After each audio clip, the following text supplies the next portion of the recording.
Dear friends, students and colleagues, my name is Dr. IldarKhannanov. I'm Associate Professor of Music Theory at Peabody Institute, Johns Hopkins University. And today I'd like to show you some of my teaching materials related to learning how to play and how to form, how to play chords in traditional choral SATB texture. The chord is a product of millennial evolution, and it should be perceived as such, and it should be treated with great respect. In order to learn how to do anything with harmony and the form, counterpoint, in tonal paradigm, a student should first learn how to build and how to create, produce chords. The point of my method is to switch music theory from organ theory and paper theory to hand theory and ear theory. And it's not easy to learn the chords. You have to know how to play them, where to find the notes of the chord on the keyboard. You have to be able to hear the chords. You have to be able to hear the roots of the chords. You have to be able to discern where the roots of the chord is. Chords obtain certain shape and form at the keyboard. It's very important to be able to play chords on the keyboard. Keyboard is a surrogate of orchestra, is a very important instrument. Chords can be presented in the most schematic, abstract form, something like this, a C major triad. Let's call this schematic form. And I use this term. My students understand what is schematic form. Just can you play the chord in schematic form? Yes. What is the dominant seventh chord in C major in schematic form? But then we arrange chords for different instruments, and well, the most common texture is choral. The texture of hymn or chorale. And for this we have to distribute voices, to use certain spacing of the chord, doubling of the chord, and I insist also on the third parameter. I call it position of the chord, which is what is in soprano. The third, the root, or the fifth.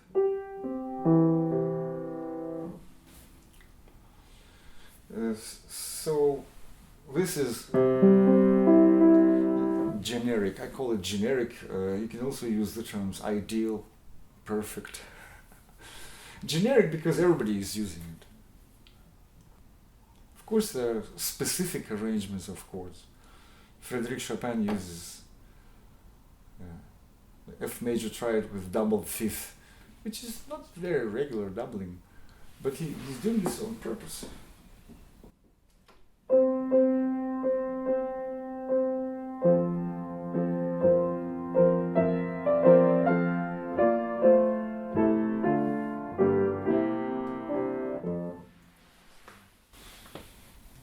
So, thus, chords can be in schematic form, in generic form, and in specific form.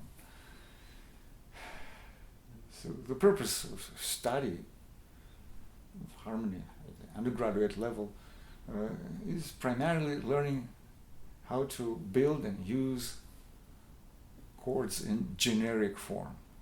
And that is the point of my teaching, and that's the purpose of the video tutorials, which I'll show you in a moment. So if you take chord in schematic form,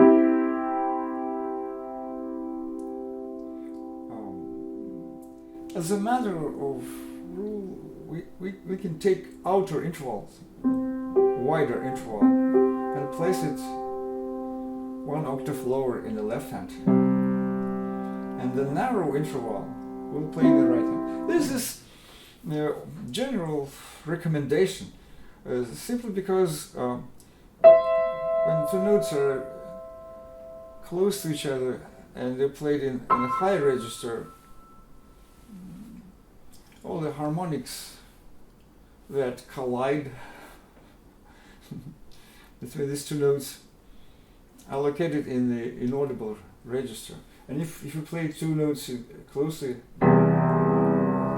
it's very muddy sound, because we're not only combining two notes C and E here, but we're also combining a whole range of harmonics. Therefore, I suggest, for example, if it's a dominant seventh chord, you can use the same principle. You take the outer notes, the wider interval, right here, and inner smaller interval goes here. This is generic. So generic chords, I pick them carefully. I take them from literature.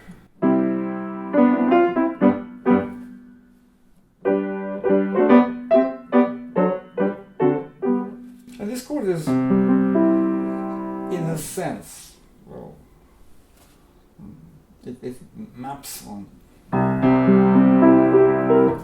natural overtone series, so it's just something that sounds good and well balanced. If I ask students to build a tonic triad in C major in close spacing with doubled root and the third in soprano, I'll ask them to begin with that note, the third in soprano. This is the third, and then they have to play notes as they come. Next available note of the next available member of this triad. This is alto. This is tenor. This is bass.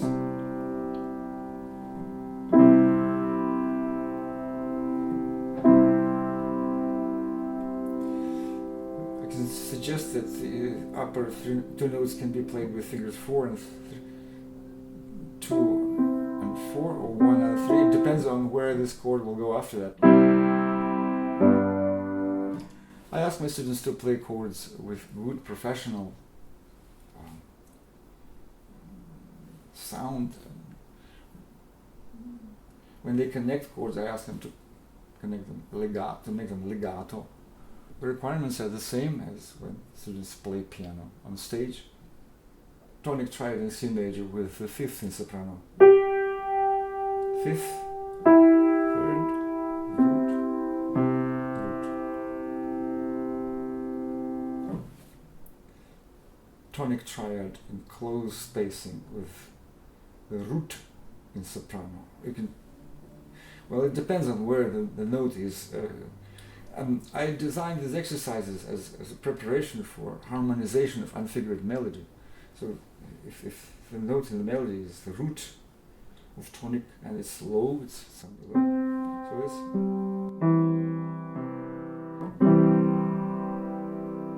we can play this. I insist that we should play soprano and alto in right hand and tenor and bass in the left hand. That's how chorales are written by Bach himself in Riemann Schneider collection in 371 chorales, and pretty much everywhere in literature, in piano literature. It's done this way because it's very difficult to control voice leading, and it's difficult. It's already very difficult to control voice leading, two voices in one hand, but to suggest that I can control voice leading three voices in one hand, that's really it's a very difficult task. And then I can do this.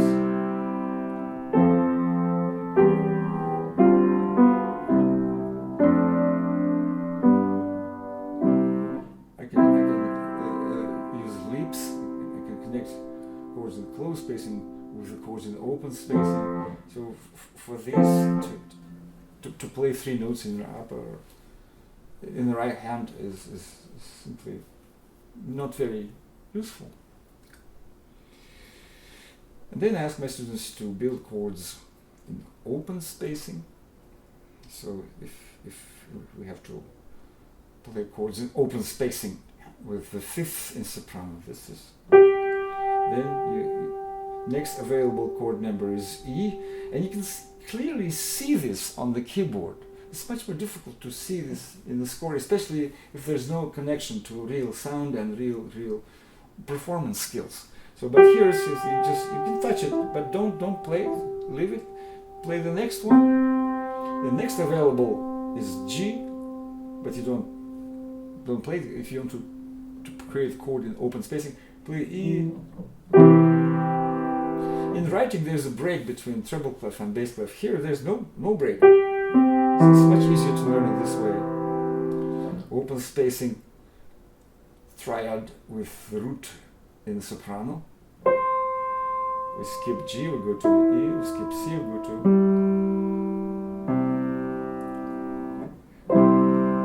And students, right after learning how to build this, the students enjoy the sound of it. And I prepare students to use chords in open and closed spacing in wide format and in narrow format. So if my melody goes quite high, for example, toward the climax, if a melody reaches the 3rd in this octave, I can do this. And students know how to do this. Then I move on to first inversion of the chords. And again, this is schematic form. The easiest way to distribute these notes in 4 parts will be to take outer notes, the wider interval, and play it in the left hand, and right hand will play. And I told my students this is the most useful. This is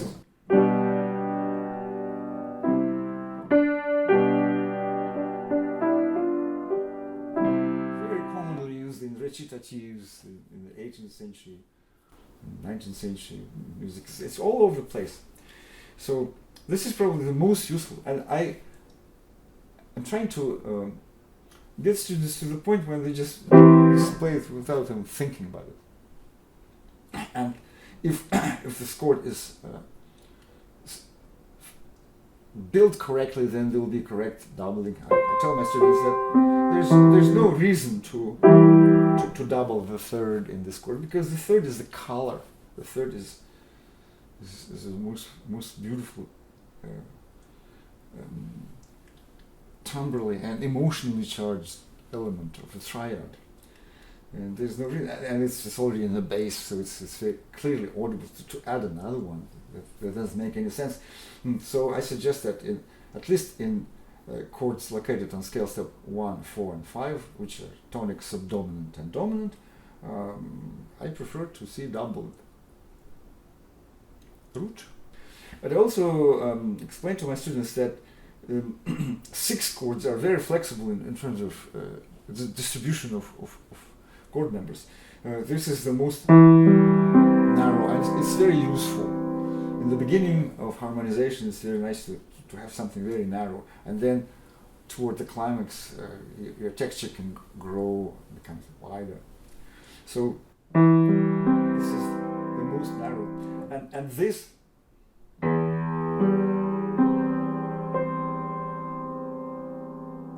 is very, very wide. There's a melody in one of my old textbooks that demonstrates that to students. If the melody goes like,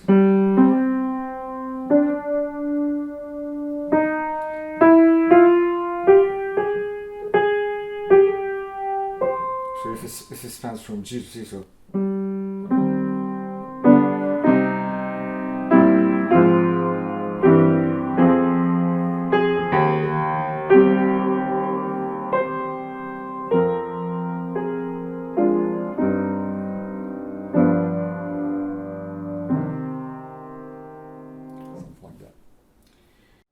stumbling block is the 6/4 chord. So, how to build a 6/4 chord? Well, the easiest way is to explain this to students in playing on the keyboard. So if only you know how to get a correct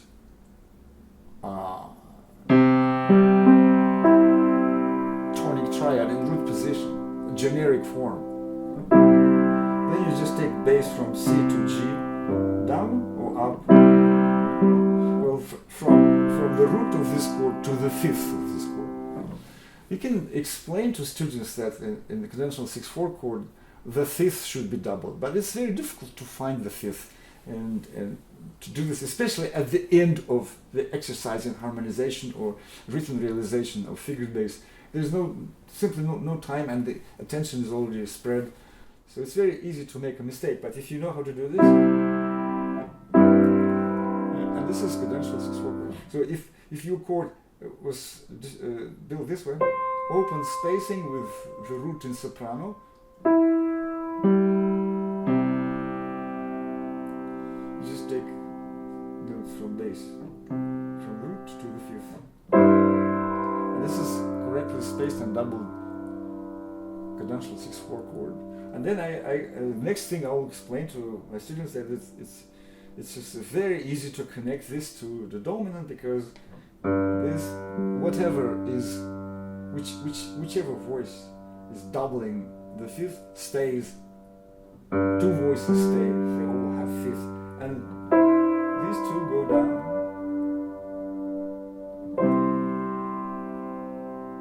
It can be.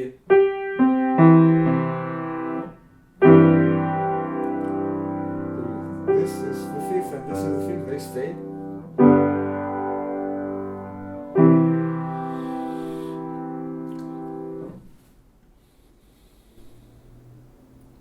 So this is how I work with my students, and I instill in them this is really a skill.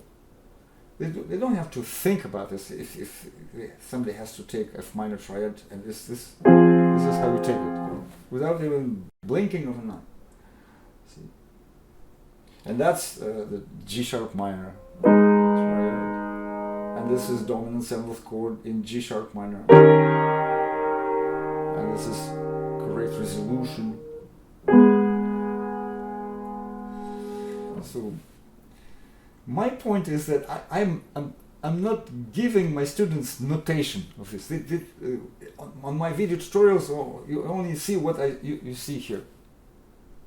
It's probably derived from partimento technique, but I rely upon what I've learned when I studied at Moscow Conservatory and the specialized music school. So my teachers leaned heavily on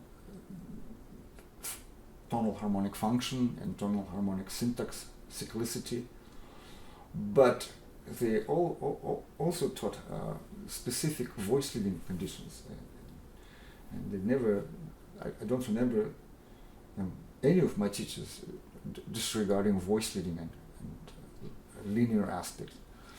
But then again, you can teach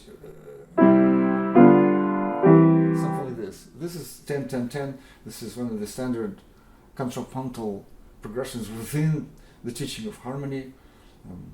Kernberger describes this in his Gebrauchte Harmonie.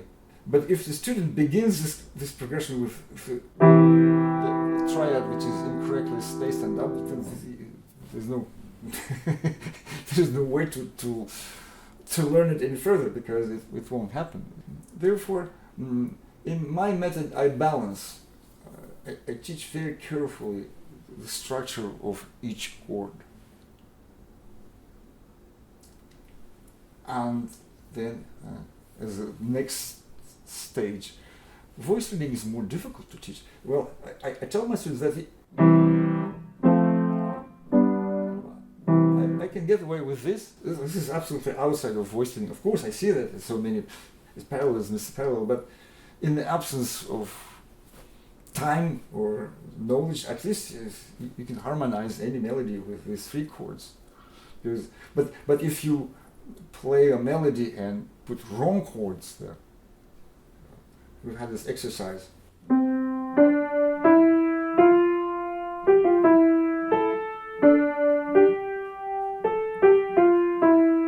I ask my students to harmonize this fugue subject in 4 parts correctly and so forth. Of course, you can do it like this.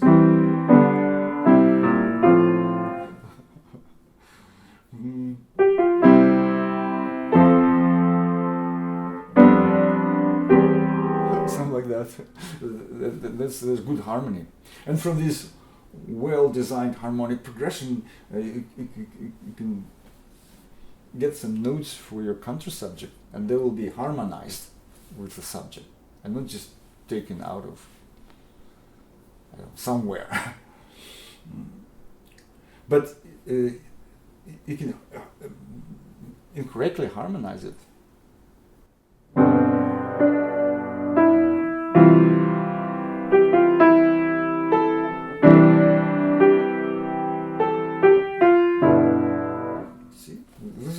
Demonstration on how important it is to understand tonal harmonic function and alignment of melodic note with appropriate function. I didn't just play wrong chords, I played wrong functions. And I can play it correctly.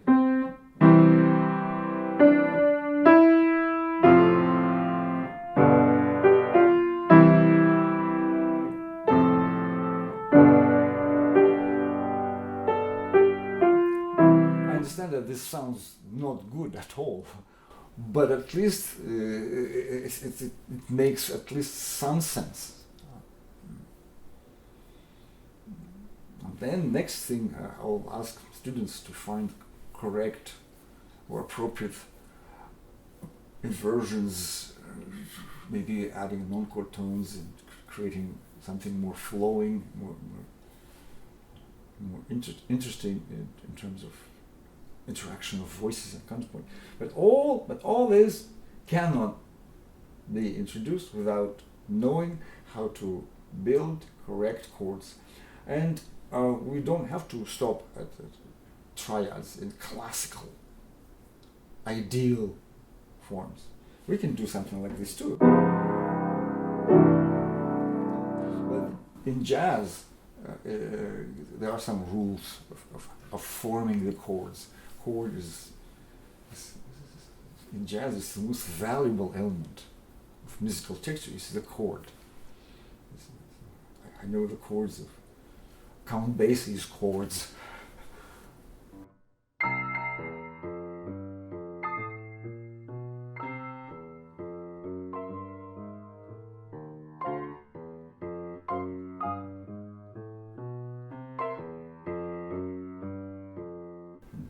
I know Bill Evans's chords.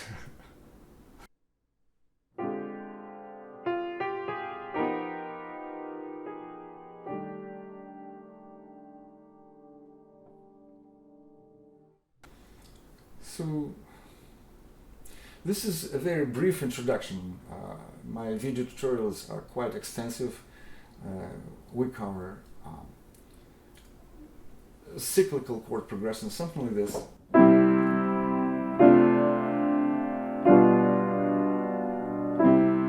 So this is tonic, subdominant, dominant, tonic. This is a tonal functional cycle. Appropriate, beautiful, well designed. But it's also it also employs inversions and appropriate voice leading. It's very ergonomic. There's a kinesthesis, the pleasure of moving fingers and moving voices, economy, parsimony, all these things are applied. My students learn using a separate folder with video tutorials. They learn how to play digressions, for example. It's not just somehow to connect tonic with tonicized dominant. No, this is and it comes from literature.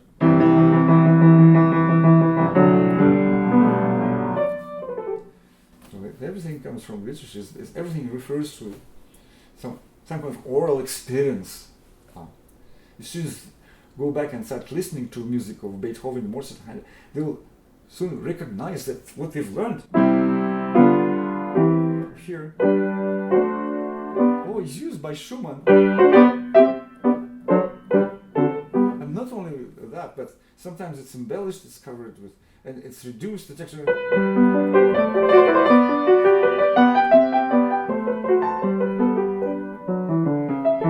so forth. But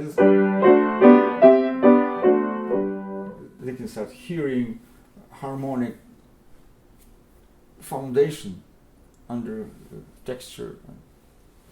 I tell my students that pretty much all good tonal music should be reducible to a 4-part harmonic progression, and then you see the logic, the inner logic of syntax,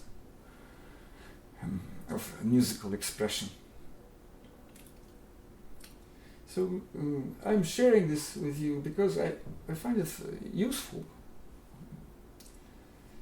It's very difficult to teach the materials of Theory 1 and 2. Every department of music, every school of music, every conservatory in this part of the world offers courses like that. There are textbooks, Cost Campaign, Aldwell and Schachter, and so forth. But it's all given on paper and given through the visual channel, while playing and hearing engaged in a more modest degree. And I wish to give this as a foundation for my students, and then they can compose, they can improvise.